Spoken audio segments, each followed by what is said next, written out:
What happens when the most revered god, Shiva, is insulted? Not just insulted, but even his love is taken away from him.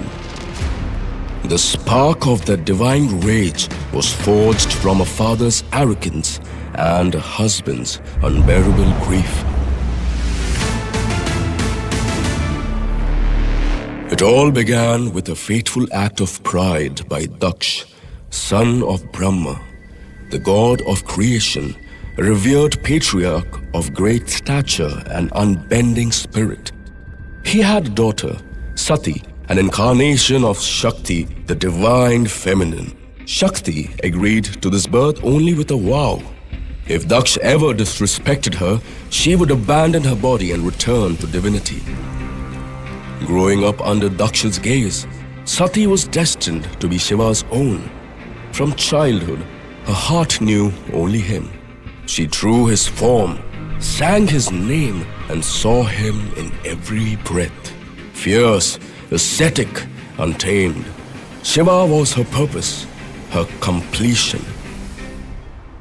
Daksha didn't just dislike Shiva, he despised everything Shiva stood for being draped in ash, walking through silence in the stillness of cremation grounds. Daksha's silence broke when Shiva, once enraged by his father, Brahma's deceit, severed his fifth head in anger. To Shiva, it was righteous judgment. To Daksha, it was an unforgivable crime. Long after, urged by Brahma, who sought balance between creation and ascetic power, Daksha gave Sati's hand to Shiva, but withheld his blessing. Ages passed, but Daksha's pride remained unbroken. To humiliate Shiva, Daksha organized a grand Yagya, a Vedic sacrifice ceremony to which all deities were invited, except one.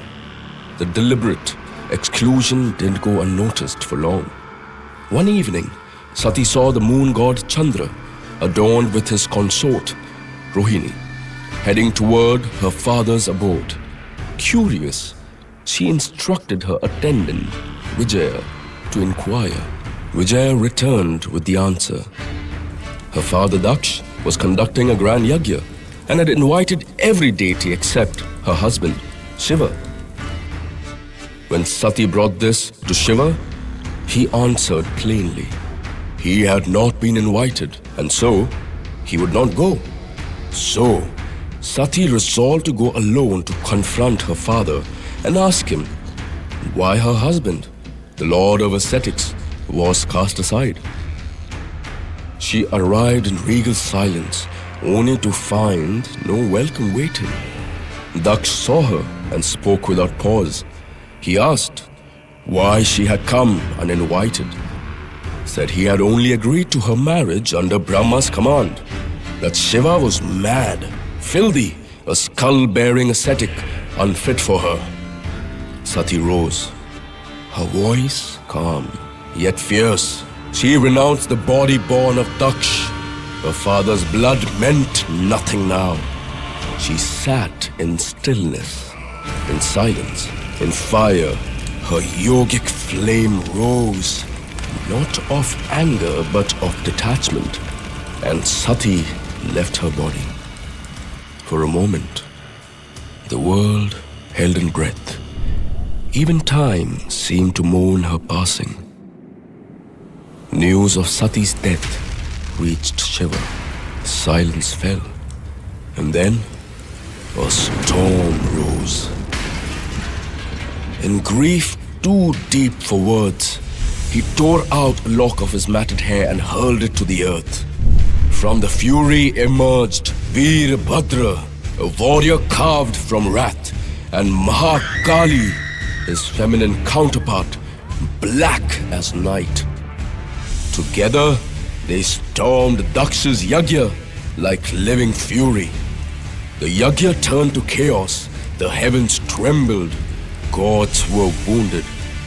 Bug, god of the sun's radiance, lost his eyes. Bhushan, guardian of cosmic paths, had his teeth smashed. Goddess Saraswati had her nose severed. The sage Bhrigu, a priest of the sacrifice, was crushed. Daksha fled behind his altar, but there was no shelter. Veerbhadra seized him. His head was torn from his body and flung into the sacrificial fire, the Yagya in flames. Then Shiva came, his presence heavy with immeasurable sorrow. He found Sati's charred body. Kneeling, he cradled her remains. Lifting her onto his arms, he began the Tandava, the dance of cosmic dissolution. With each step, the world unraveled. Stars shattered, oceans trembled, time lost its rhythm. Seeing the destruction, Vishnu, the sustainer of the universe, devised a plan. He released his disc, the Sudarshan Chakra. As Shiva danced, the chakra followed. One by one it severed her body and the pieces fell to earth wherever Shiva stepped. Where each piece touched the earth, a sacred site arose. These became the Shakti Peeths, eternal seats of the goddess. Though Sati was gone, Shiva's sorrow endured. Shiva wandered, not as a god, but as a husband, dreaming of a love undone. From loss came presence, and from destruction came rebirth. The world forever marked by a love that even death could not erase.